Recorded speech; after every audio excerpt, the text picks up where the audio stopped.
May lived in a small village tucked away in the mountains of rural China. If you drove through her town, you might miss it completely. There were no fancy buildings, no shopping malls, just simple houses lined along dusty roads and fields of rice paddies stretching as far as the eye could see. But inside, one of those humble homes, something extraordinary was happening every single day. May was 16 years old and she was blind. She had lost her sight when she was only 4, after a sudden illness that the local doctors couldn't fully treat. Her parents had taken her to every hospital they could afford, traveling for hours on crowded buses, hoping for a miracle.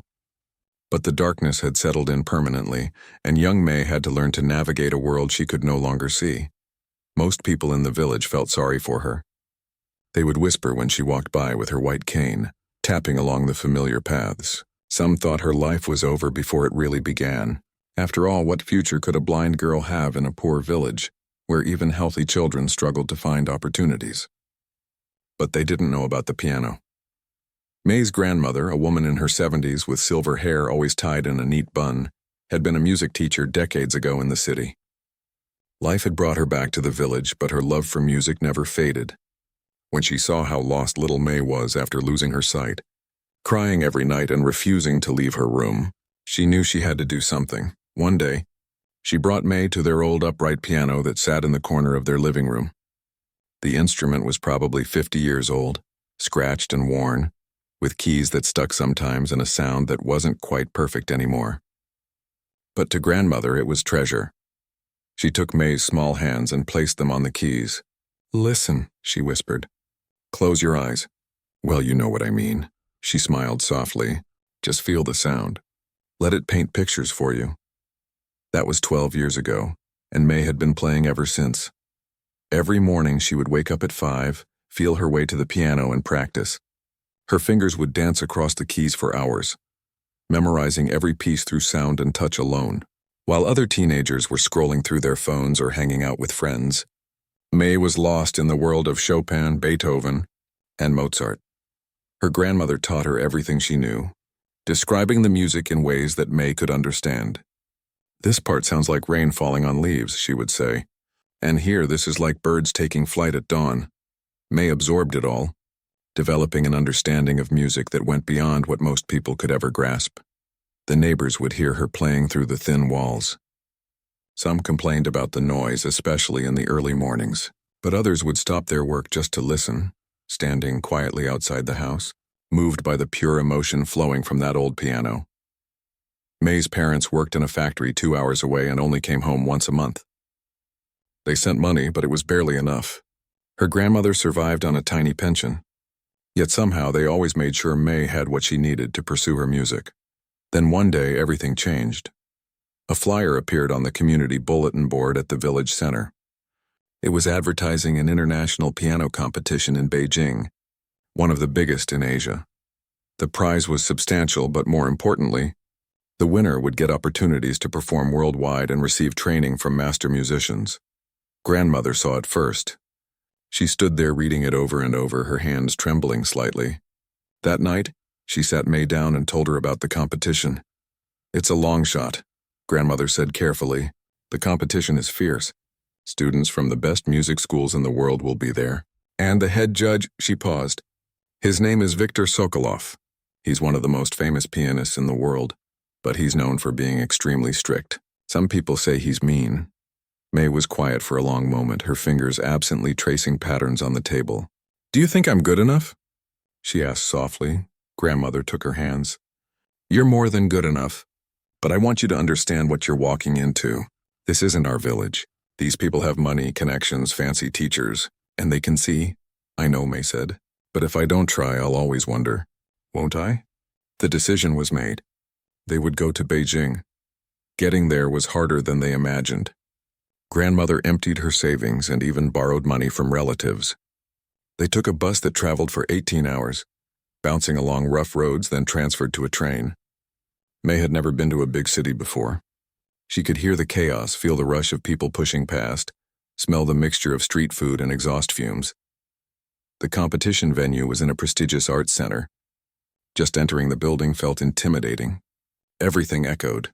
The floors were smooth marble, and May could sense the high ceilings above her.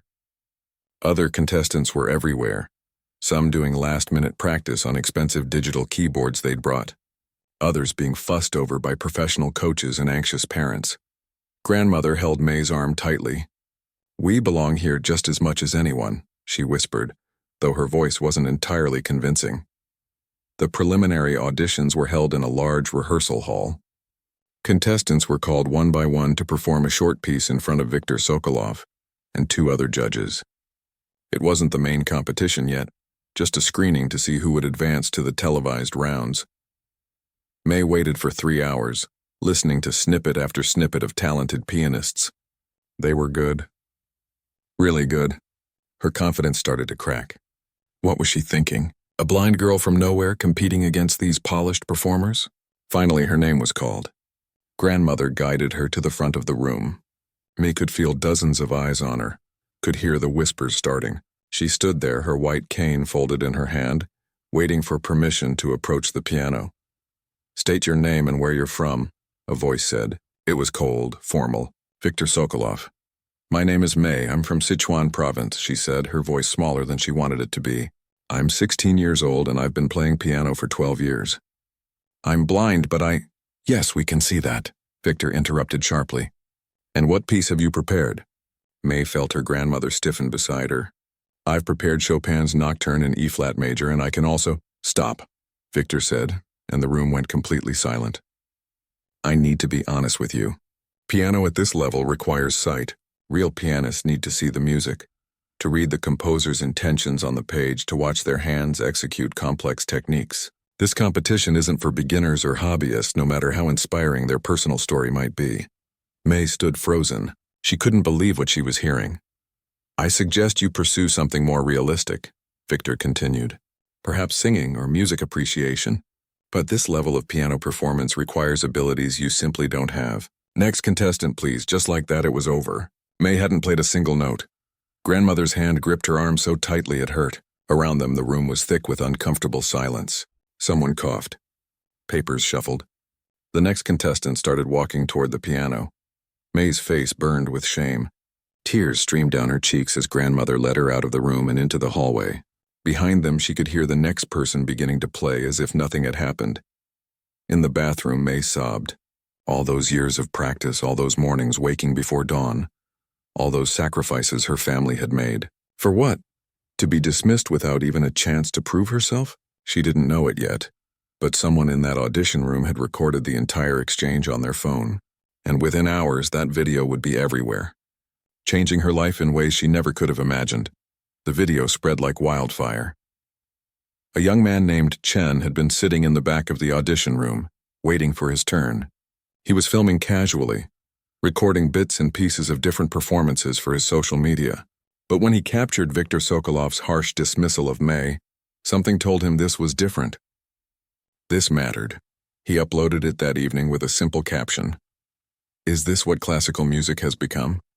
By the next morning, the video had been viewed 10 million times.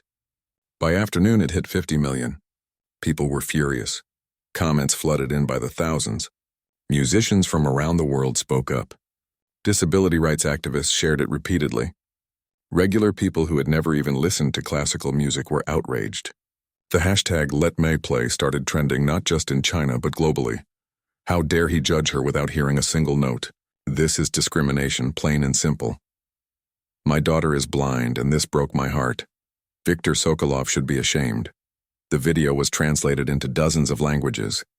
News outlets picked it up. Television programs debated it. Suddenly, everyone had an opinion about what happened in that audition room. Back in their tiny hotel room in Beijing, May and her grandmother had no idea any of this was happening. They didn't have smartphones with data plans. Grandmother's old phone could only make calls and send texts. They were packing their bags, preparing to take the long journey home in defeat. May hadn't spoken much since the audition. She sat on the edge of the bed, her hands folded in her lap, staring at nothing. Grandmother tried to comfort her, but what could she say? They had come all this way, spent money they didn't have, only to be humiliated. "Maybe he's right," May finally whispered. "Maybe I was fooling myself all along."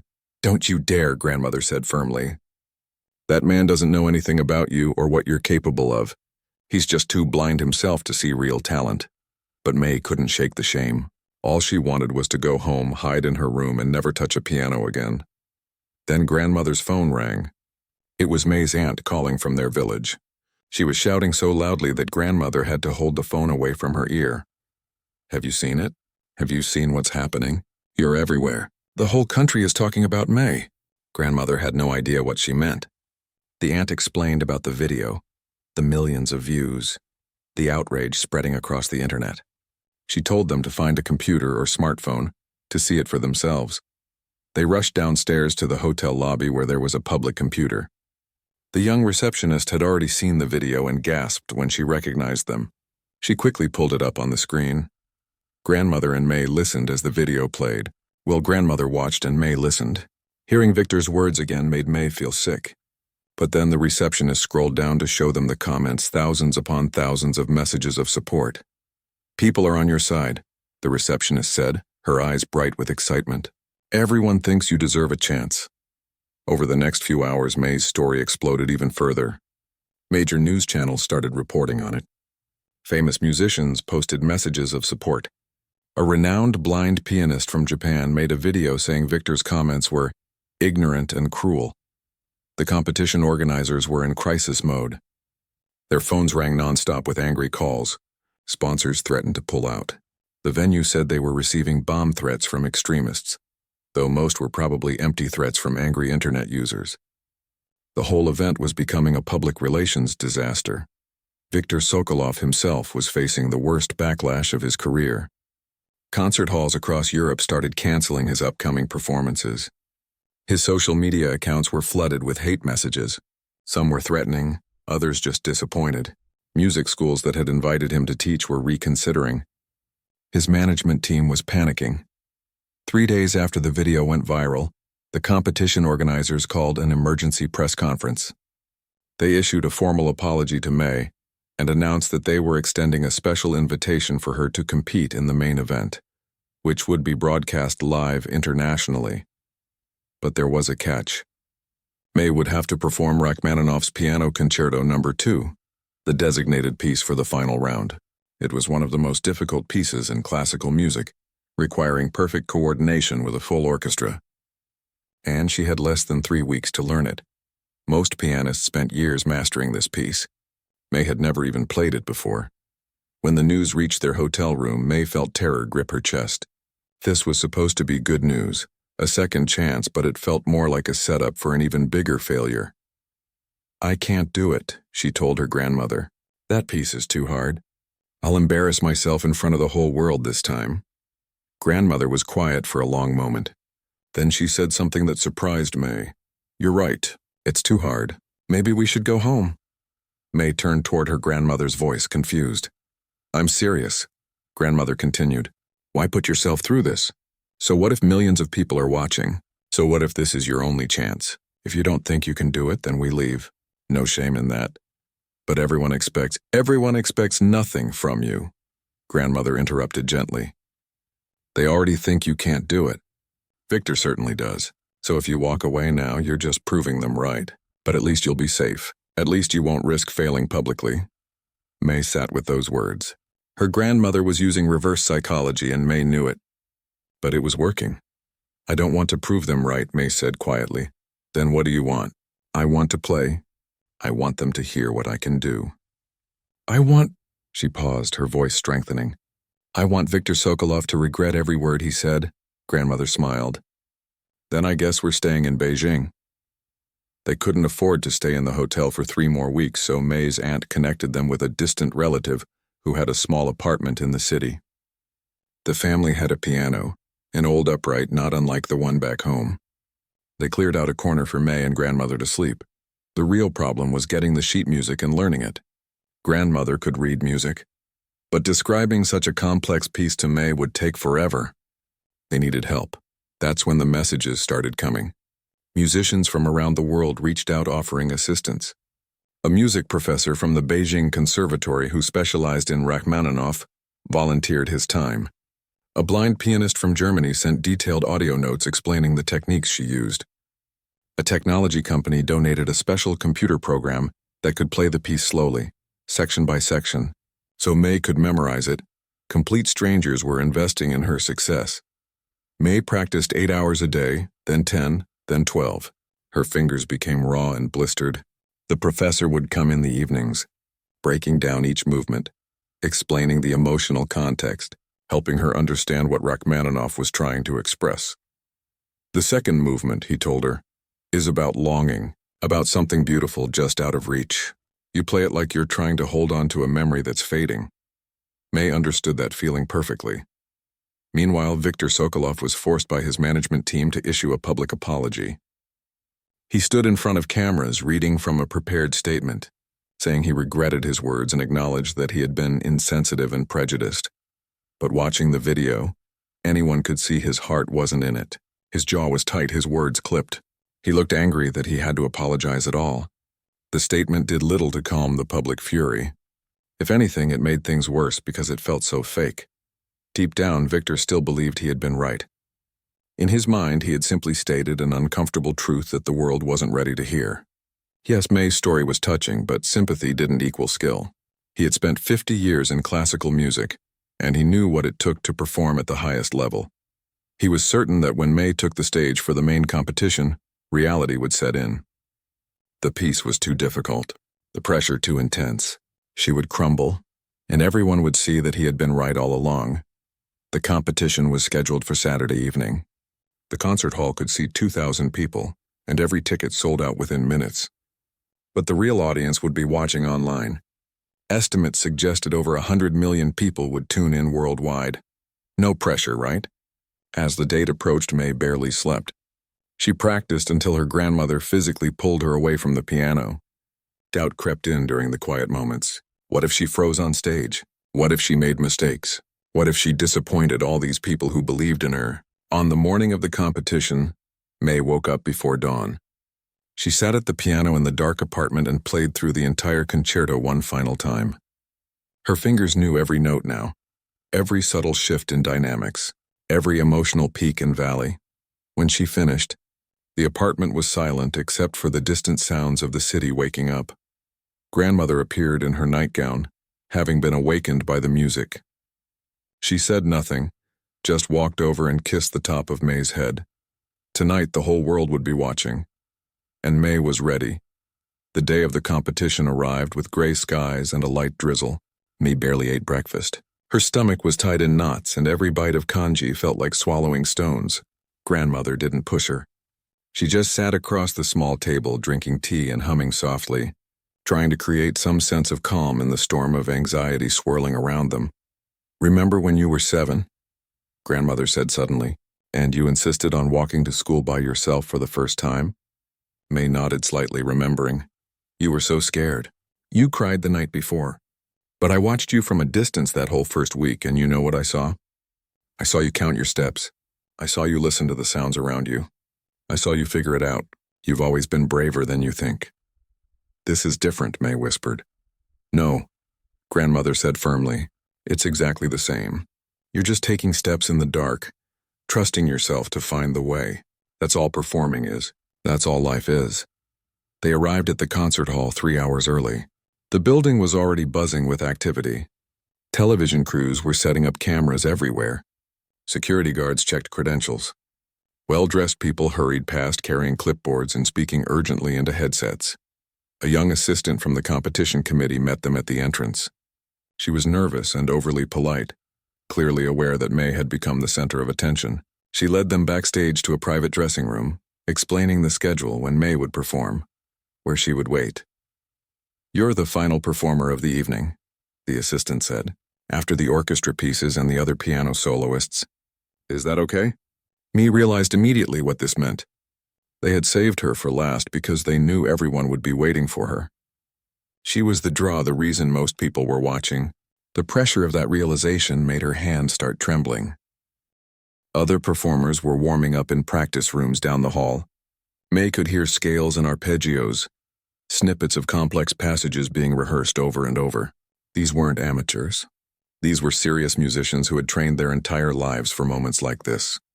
In one practice room, a young woman from South Korea was playing with such precision it sounded mechanical. Perfect. In another, a man from Russia attacked his piece with aggressive passion. making the piano sing and roar. Each person May heard seemed impossibly talented. "Stop listening to them," grandmother said, sensing May's growing panic. "Their music is theirs. Yours is yours. Don't compare." But how could she not? 2 hours before the performance, May was taken to the stage for a brief sound check. The concert hall was empty except for technicians and a few crew members. Still, May could feel the vastness of the space. The ceiling seemed miles above her head. The air had that particular quality of large rooms where sound travels differently, where every note would be exposed and judged. She sat at the grand piano, a Steinway that probably cost more than her family's house. The keys felt different from what she was used to, more responsive, smoother. The assistant adjusted the bench height for her, making sure everything was comfortable. "Take your time," the sound engineer said through a microphone. "Just play a bit so we can check the levels." May placed her fingers on the keys and began to play.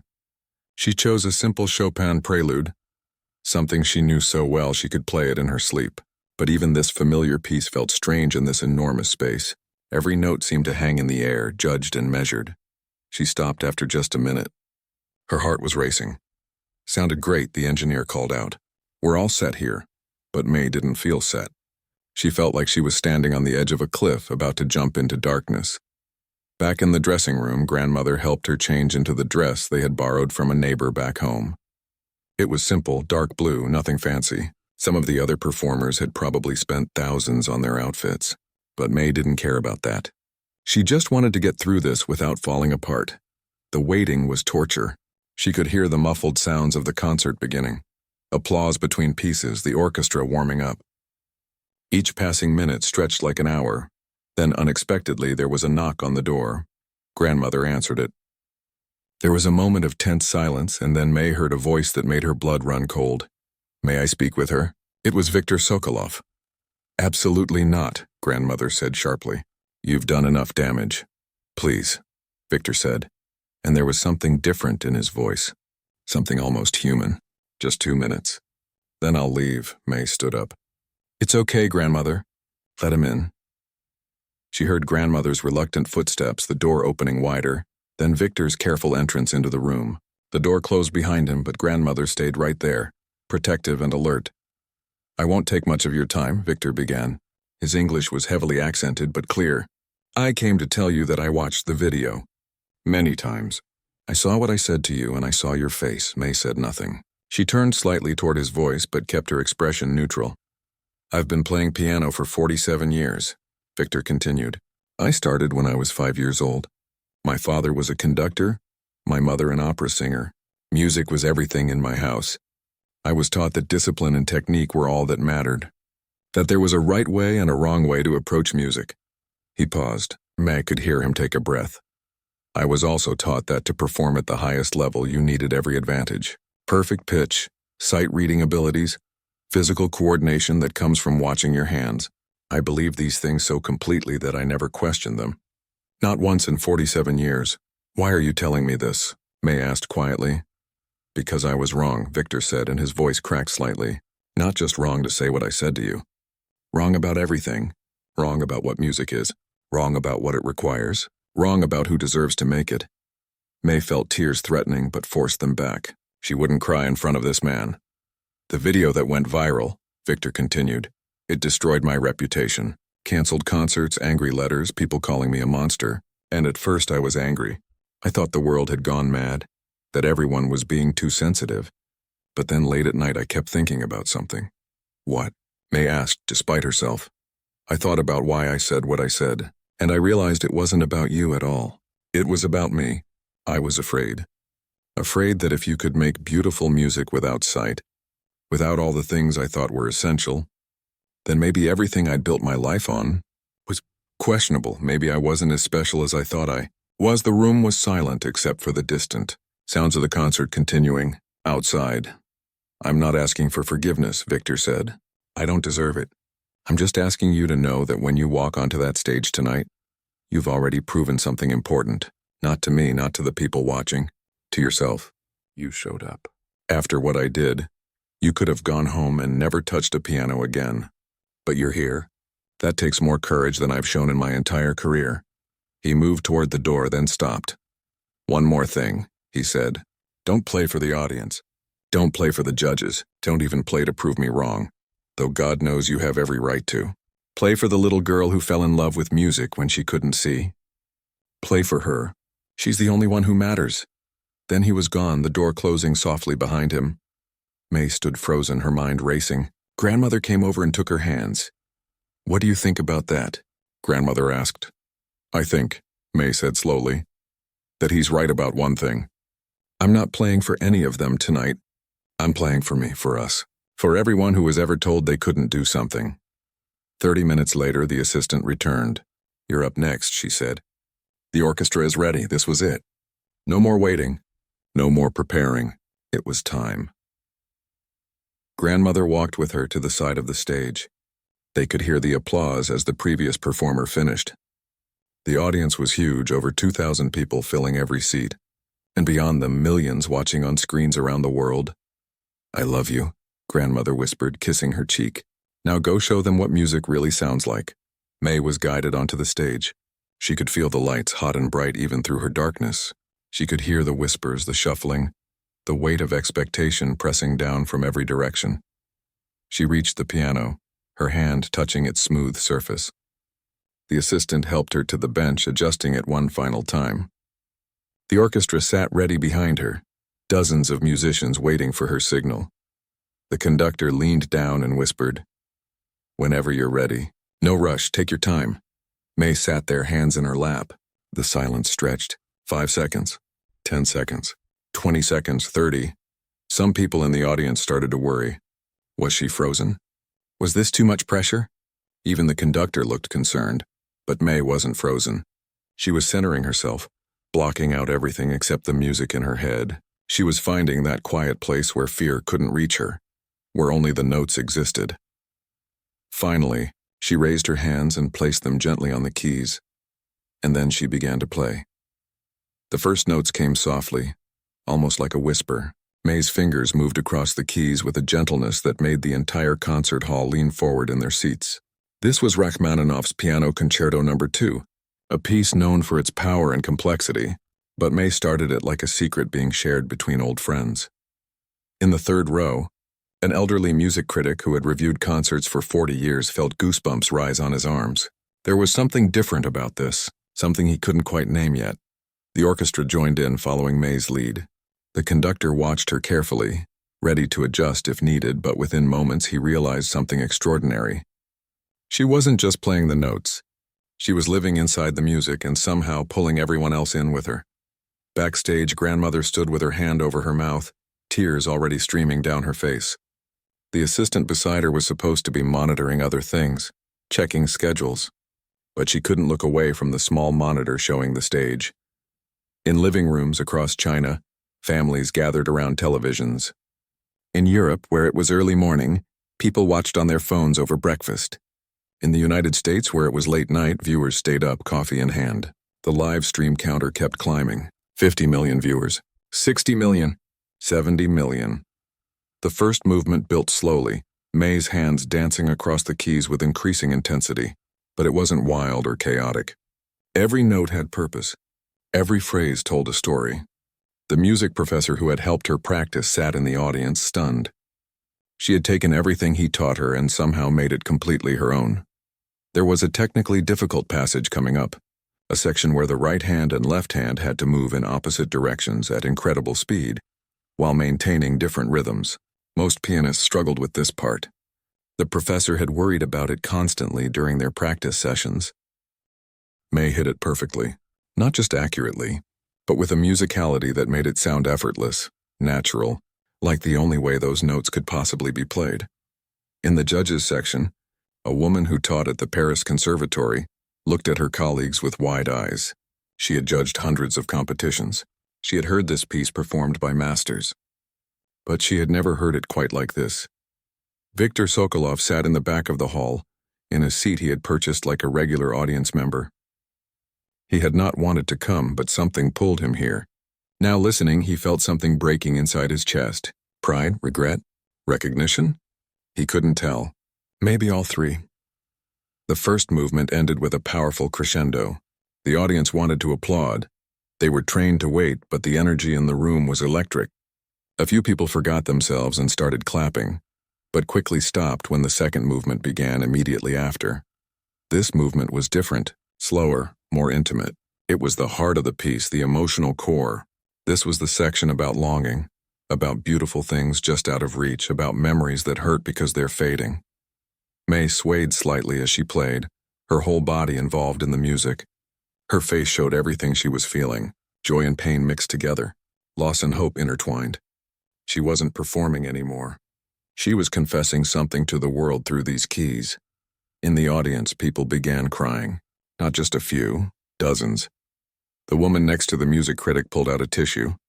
A young student in the balcony wiped his eyes with his sleeve.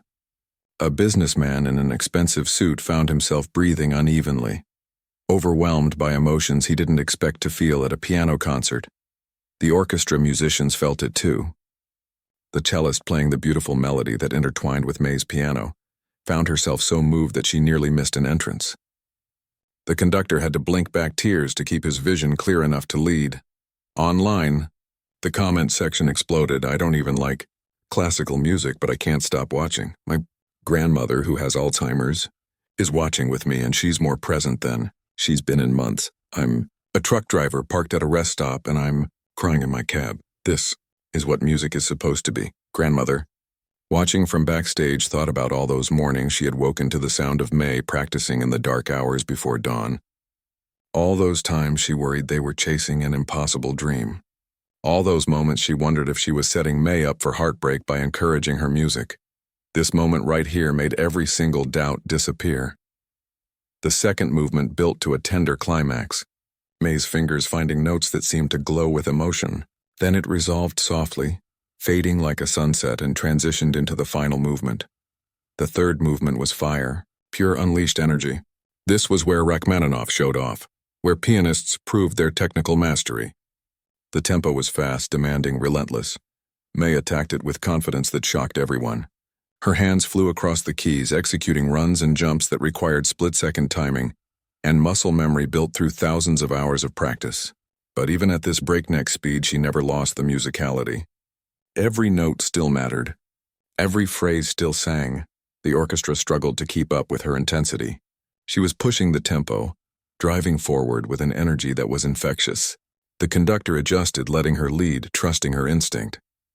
The orchestra followed, swept up in the momentum. There was a moment, about 3/4 through the final movement, where May had to execute a particularly dangerous passage. Her hands had to cross over each other repeatedly while hitting precise chords. One small mistake and everything would fall apart. The professor held his breath. Victor leaned forward in his seat. Grandmother clasped her hands together. Millions of viewers around the world tensed. May sailed through it flawlessly.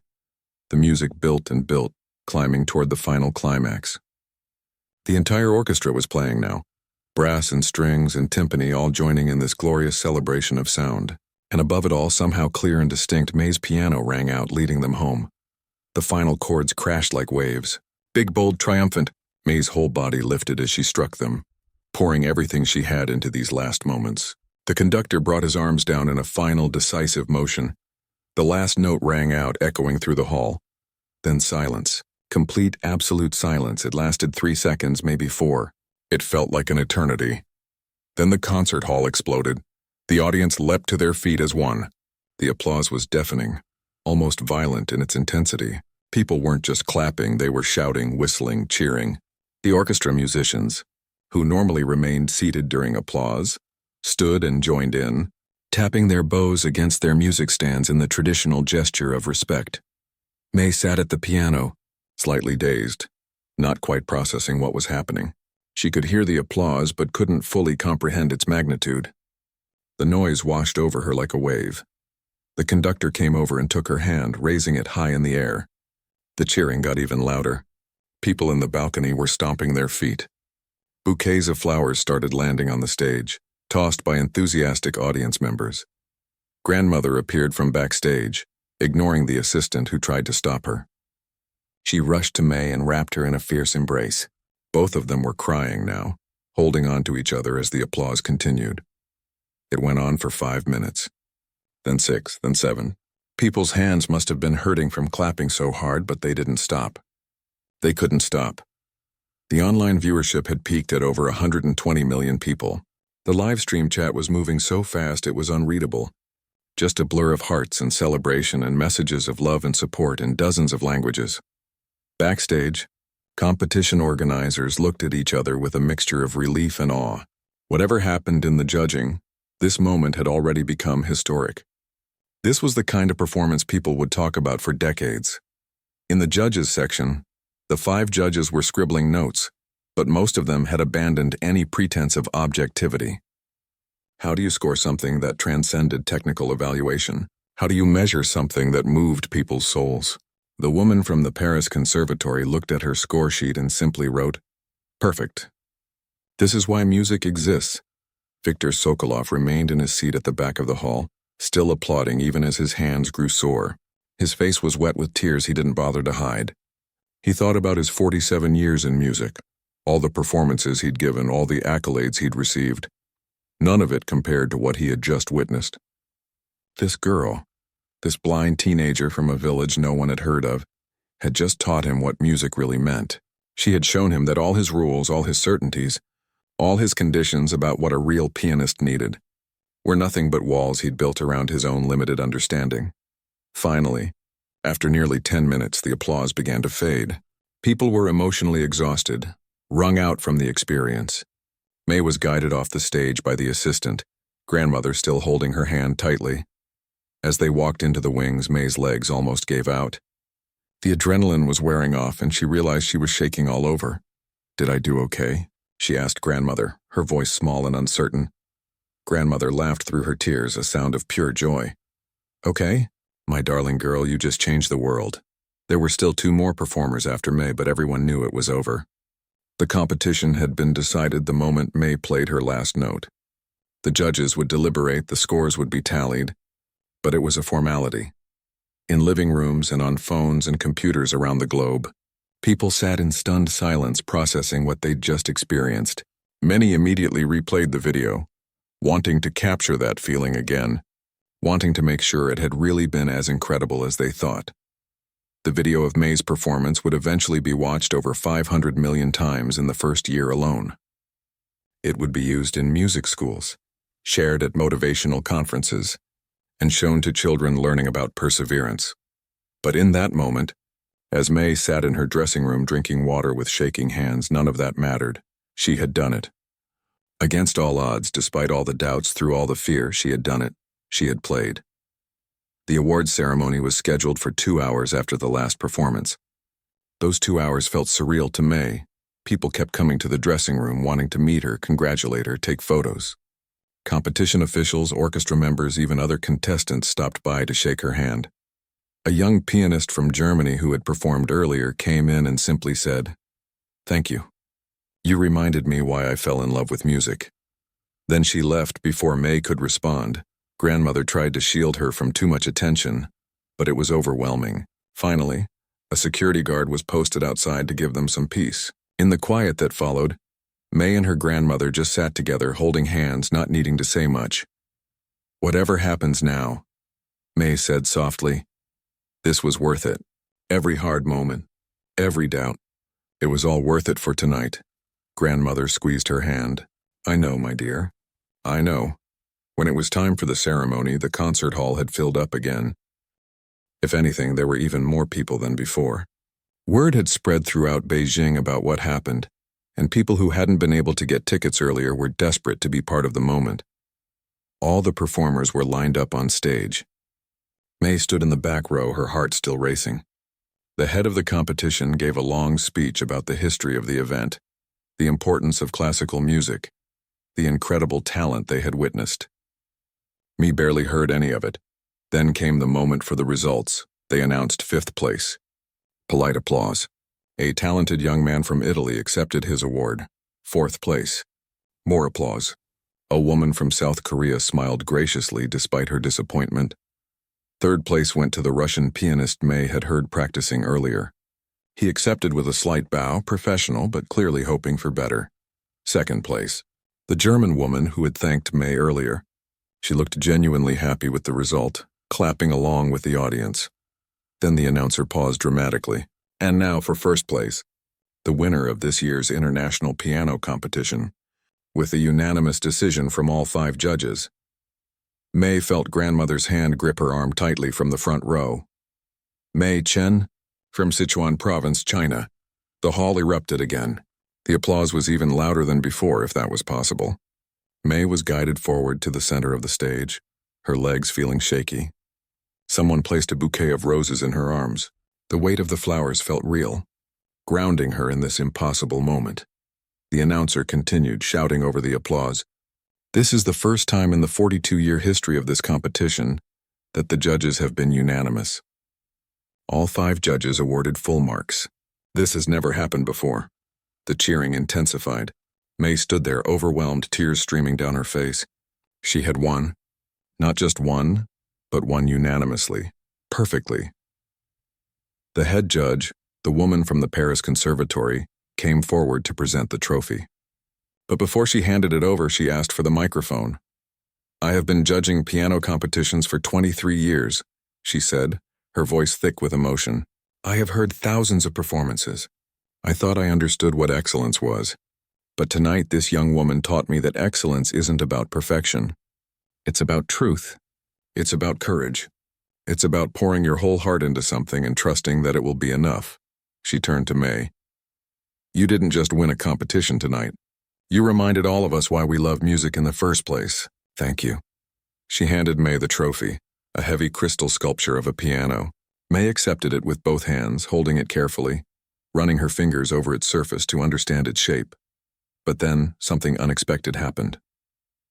From the back of the hall, Viktor Sokolov stood up.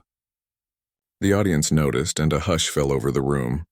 Everyone remembered the video, the harsh words, the humiliation. What was he doing? Viktor walked down the aisle slowly. Every eye in the hall followed him. He climbed the stairs to the stage, each step deliberate. The other performers on stage stepped back slightly, unsure what was happening. Viktor approached May and stopped a few feet away. He reached into his jacket and pulled out a small medallion on a red ribbon. Those in the audience who knew about such things gasped. It was the gold medal from the Moscow Conservatory, one of the highest honors in classical music. Viktor had received it 30 years ago, and he wore it to every important performance. "Miss Chen," he said, his voice carrying through the silent hall. "May I speak?" May turned toward his voice and nodded slightly. 3 weeks ago, I stood in a room not far from here and told you that you couldn't do something. I told you that real pianists needed things you didn't have. I was speaking from arrogance and fear and a lifetime of rigid thinking. His voice cracked. I was wrong. So completely, utterly wrong that I don't have adequate words to apologize. You are more of a pianist than I could ever hope to be. Not despite your blindness, but because of everything it taught you about listening, truly listening, to music. He held up the medallion. This medal was given to me when I was 23 years old.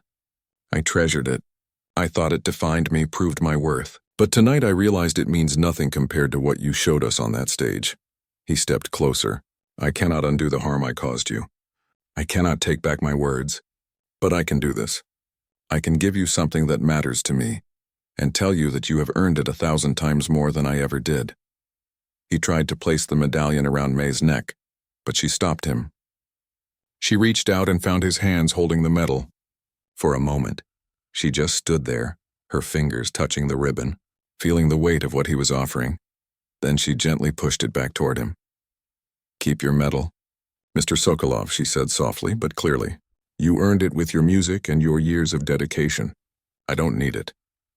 The audience held its breath. But if you truly want to make a difference, May continued, her voice growing stronger, then use your voice. Use your influence.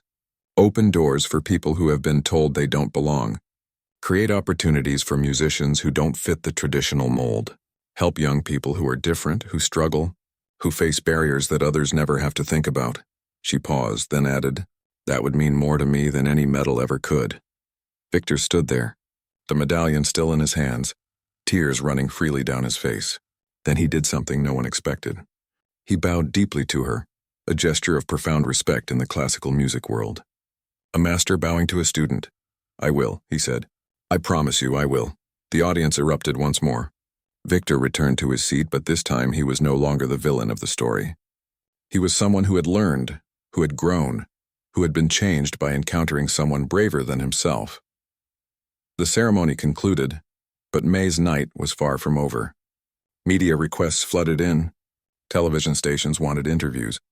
Newspapers wanted statements. But the organizers, to their credit, protected her. They announced that May would not be doing interviews tonight, that she needed rest. As grandmother and May left the concert hall through a side exit, they were met by a small crowd of people who had been waiting. But these weren't reporters or photographers. They were regular people who wanted to say thank you. A mother with a blind daughter, maybe 7 years old, approached shyly. "My daughter heard you play on the radio in our car," she said, voice trembling.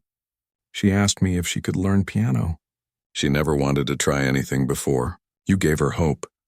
May knelt down to the little girl's level. "What's your name?" she asked. The girl whispered her name, too shy to speak up. "Would you like to touch my hands?" May asked. "These are the hands that played tonight.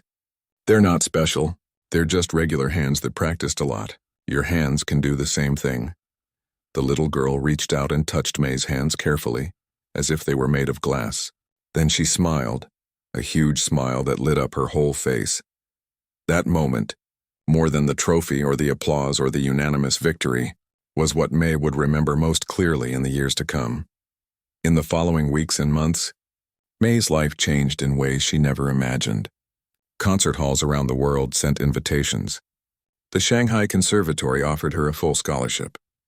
Companies wanted to sponsor her. Documentaries wanted to film her. But true to his word, Viktor Sokolov did something even more important.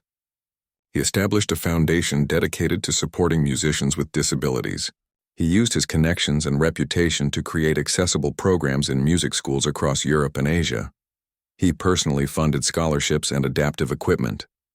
He became one of the loudest voices advocating for inclusivity in classical music. When asked about it in interviews, he always said the same thing. "I spent 47 years thinking I understood music. It took a blind teenager to help me finally see." May returned to her village between performances and studies. The old piano she had practiced on for years was eventually donated to a music museum in Beijing. But first, May played it one more time in her grandmother's living room. Just the two of them, like it had been in the beginning. She played the same simple melody her grandmother had taught her when she was 4 years old and newly blind. The one that had first shown her that music could be her way of seeing the world. "Do you remember teaching me this?" May asked. Grandmother nodded, wiping her eyes. "I remember thinking that if I could just give you one beautiful thing to hold on to, it would be enough. I never imagined where it would lead. You gave me everything," May said. "This was never just about piano. You taught me that being different doesn't mean being less. You taught me to trust myself when the world said I couldn't do something. You taught me that the darkness doesn't have to be the end of the story." They sat together in comfortable silence, the late afternoon sun streaming through the window, warming a house that had seen so much struggle and so much love. Years later, when May performed at the world's most prestigious venues, when she recorded albums that won awards, when she inspired thousands of young musicians, she always remembered where it started. In a small village, in a humble home with an old piano and a grandmother who believed that, she knew, was the real victory. Everything else was just music.